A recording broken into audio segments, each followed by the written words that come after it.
So what is compression? Compression is a technique of reducing test data volume and test application time while retaining the test coverage of your design.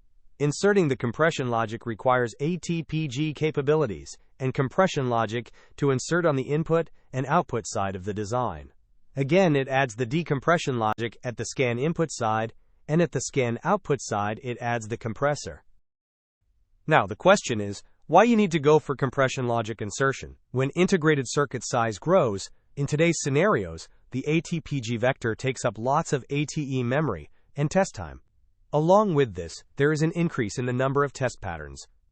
Newer chips often have more pins and functionality that cannot be handled by older ATE equipment, which have both a limited number of pins and limited buffer memory.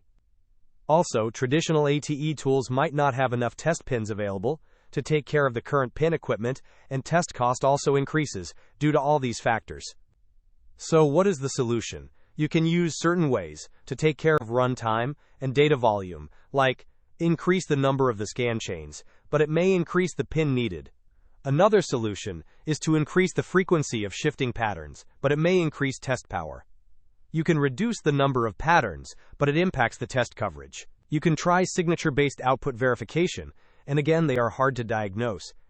You can go for self-test logic BIST, but they are overhead and less control over the coverage.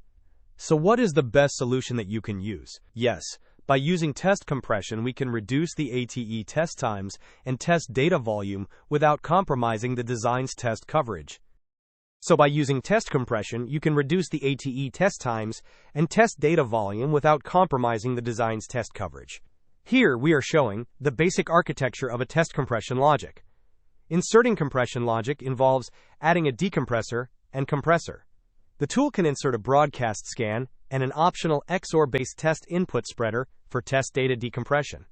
For the test output data compression, the tool can insert an XOR-based or MISR-based compressor or a variation of these types. So this is how the cycle works. You take compressed data from the ATE tool, and you can expand or decompress it in on the chip and feed it into the internal scan channels, available here. Collect the response data from the output of the internal scan channels, and compact it into an output stream, and then you can send the compressed response back to ATE for comparison to the expected responses.